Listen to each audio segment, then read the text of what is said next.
आप देख रहे हैं आखिरी चेक शिवा के साथ। तो चलिए बढ़ते हैं आज की कहानी की ओर। दोस्तों, इस घटना को हुए आज से करीब 15 वर्ष से अधिक हो चुके हैं। यह बात तब की है जब मेरी बहन की नई नई शादी हुई थी। उसकी शादी प्रतापगढ़ के कुंडा में हुई थी। शादी से पहले मैं एक बार ही अपनी बहन के घर गया हुआ था। मैं उस दिन घर से करीब शाम के 4 बजे अपनी बहन के घर कुंडा जाने के लिए अपने घर लालगंज से निकलता हूँ। सर्दी का मौसम होने के कारण मैंने जैकेट पहन रखा था और सड़क के किनारे खड़े होकर किसी साधन के आने का इंतजार करने लगता हूँ। मैं सड़क के किनारे खड़ा होकर आने जाने वाली गाड़ियों को हाथ दे रहा था, लेकिन कोई भी अपनी गाड़ी वहां पर नहीं रोक रहा था। मुझे ऑटो का इंतजार करते करते 7 बज जाते हैं। मैं वहां पर बैठा इधर उधर देख ही रहा था कि तभी मेरे कानों में किसी ऑटो के आने की आवाज़ सुनाई पड़ती है। मैं इधर उधर देखता हूँ, आवाज़ तो ऑटो की ही आ रही थी, लेकिन मुझे ऑटो कहीं दिख नहीं रहा था। मैं थोड़ी और आगे जाकर जब देखता हूँ तो मुझे वहाँ भी कुछ नहीं दिखाई पड़ता, लेकिन जब मैं पीछे मुड़ता हूँ तो मुझे मेरे पीछे एक ऑटो खड़ा हुआ मिलता है। मैं इस ऑटो को देखकर अचंभे में पड़ जाता हूँ कि अभी तक तो यहाँ पर कोई भी ऑटो नहीं आ रहा था। अब यह ऑटो अचानक से यहाँ कैसे आ गया है। ऑटो वाले के पास मैं जाकर पूछता हूँ कि कुंडा चलोगे? तो वह आदमी ऑटो चालक बोलता है, हाँ बाबूजी, जरूर चलूँगा, इसीलिए तो आया हूँ आपके पास। मुझे उस आदमी की बातें कुछ अजीब सी लग रही थी और वह ऑटो भी कुछ अजीब ही था। वह आदमी मुझे पीछे बैठने को बोलता है और मैं भी चुपचाप पीछे बैठ जाता हूँ। वह ऑटो वाला ऑटो को स्टार्ट करता है और मुझे लेकर कुंडा के लिए रवाना हो जाता है।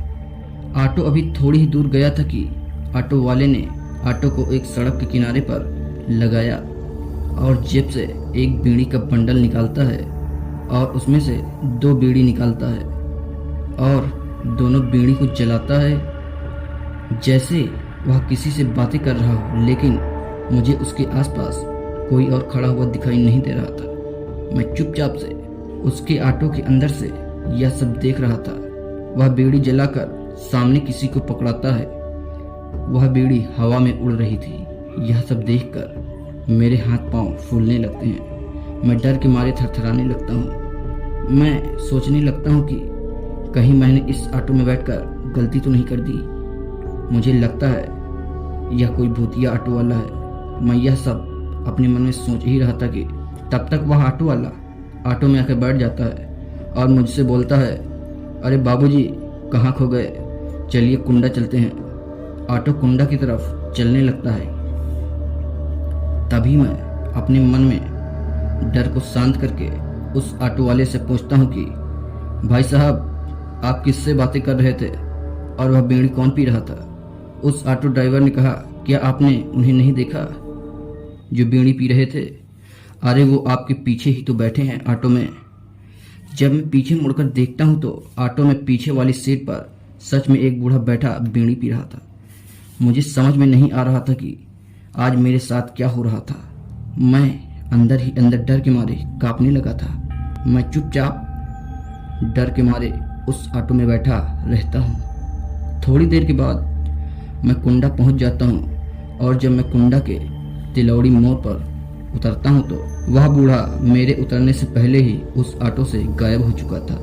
मेरे उतरते ही वह ऑटो वाला बिना मुझसे पैसे लिए तेजी से वहां से भाग जाता है। मैं उस सुनसान जगह पर ही अकेला खड़ा रहता हूँ कि तभी मेरी नज़र दूर पर खुली एक पान की टपरी पर पड़ती है और मेरे वहां जाते ही जब मैं उस दुकानदार का चेहरा देखता हूँ तो मेरे पांव तले जमीन खिसक जाती है, क्योंकि वह पान वाला कोई और नहीं बल्कि ऑटो वाला बूढ़ा होता है जो कि एक भूत होता है। मैं उस जगह से चुपचाप अपने बहन के घर के लिए निकल जाता हूँ और जब मैं वहां से जाने लगता हूँ तो वह बूढ़ा आदमी मुझसे बोलता है, अरे बाबूजी, बीड़ी तो पीते जाओ, बीड़ी तो पीते जाओ। मैं चुपचाप बिना पीछे देखे अपनी बहन के घर जाता हूँ और यह घटना अपनी बहन से बताता हूँ तो मेरी बहन बोलती है, भैया वह कोई बूढ़ा नहीं बल्कि सच में एक भूत था, क्योंकि वह बूढ़ा उसी दुकान पर बीड़ी पीते वक्त मर गया था। तब से उसकी आत्मा आने जाने वाले लोगों को बीड़ी देती है और बीड़ी